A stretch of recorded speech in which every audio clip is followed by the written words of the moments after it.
जो अपराध इस देश के भविष्य के साथ हो रहा है, आपके राज्य में हो रहा है, आपके प्रदेश में हो रहा है, उसकी बात जिस तरह से उठाई जानी चाहिए थी वो नहीं सुनाई दी, वो नहीं दिखाई दी। इसलिए राज्य के कोने कोने में लोगों तक ये बात पहुंच जाए, देश के कोने कोने में लोगों तक ये बात पहुंच जाए, आपके सामने उपस्थित हूं।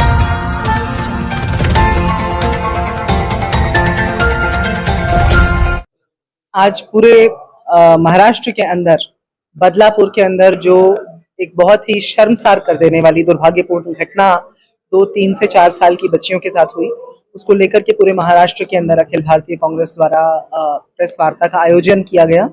उसी सिलसिले में आज गोंदिया में भी प्रेस कॉन्फ्रेंस की गई। क्या बताइए, कल महाराष्ट्र भी बंद रखने वाले, उसके साथ ही भारत में भी सब इंडिया गठबंधन बंद रखेंगे? बिल्कुल, क्योंकि देश के अंदर अन्याय इतना बढ़ गया है, तो इसलिए न्याय की जो दस्तक है वो इस सरकार के बहरे कानों पर पड़ जाए, उसके लिए जो काम करना पड़ेगा, जितनी बुलंदी से आवाज उठानी पड़ेगी, उसको उठाने का हम काम करते रहेंगे। बदलापुर के अंदर जो कि आपके मुख्यमंत्री का चुनावी क्षेत्र है, वहां 2 बच्चियों के साथ जिस तरह का दुष्कर्म हुआ, उसके बाद सरकार जिस तरह से उसके ऊपर मौन है, ना उप मुख्यमंत्री, ना मुख्यमंत्री, ना जो आपके शिक्षा मंत्री हैं वो कुछ बोल रहे हैं। ऐसे में उनके जाग खुल जाए, उनकी वो नींद से बाहर आ जाए, होश में आ जाए, उसके लिए जनता ने विरोध प्रदर्शन किया, लेकिन उन्होंने जनता के ऊपर ही लाठियां बरसाने का, आंसू गैस बरसाने का काम कर दिया।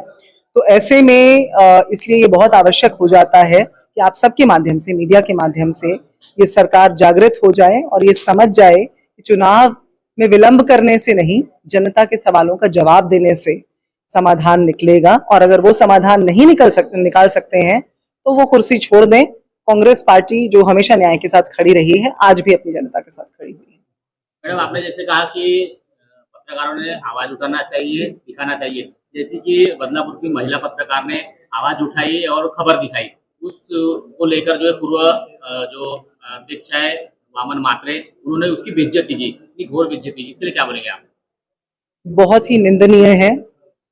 हम सबका सर शर्म से झुक जाना चाहिए जब एक पत्रकार के साथ इस तरह की वारदात और बदसलूकी होती है।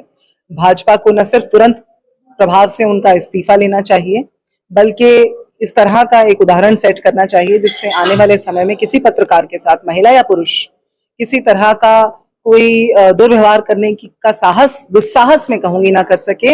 ये सिर्फ महाराष्ट्र में नहीं हो रहा, असम के अंदर भी भाजपा की सरकार है, और असम के अंदर आप देखिए कि अभी वहां के जो मुख्यमंत्री हैं, कभी धर्म को लेकर के टारगेट करते हैं पत्रकारों को, कभी किसी और बात पर टारगेट करते हैं।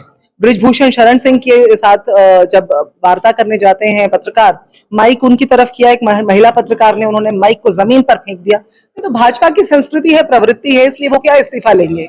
इसीलिए जनता को अपना लोहा लेना होगा इस सरकार से। बीजेपी की जो चित्रावाग नेता है, उन्होंने जो है ऐसा स्टेटमेंट दिया है कि अगर आप पत्रकार हो, आप सक्षम हो, तो आपने सबसे पहले उसका मुंह तोड़ देना चाहिए, उसके बाद में पुलिस स्टेशन जाना चाहिए। तो कानून क्या हाथ में लेना चाहिए? देखिए, ये तो एक तरह से पब्लिक सेंटिमेंट की बात है। इस तरह की बात पूरे समाज को खतरे में डालती है।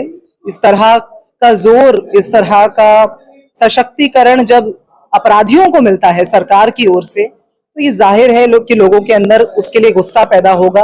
ये जाहिर है कि लोगों के अंदर हिंसा की भावना पैदा होगी। इसीलिए सरकार का ये कर्तव्य है कि न सिर्फ इस तरह की घटनाएं ना हो, न सिर्फ उनके अपने लोग इस तरह का उदाहरण पेश न करें, बल्कि जहां ऐसा उदाहरण आ जाए वहां उसको अंजाम तक पहुंचाया जाए, न्याय किया जाए।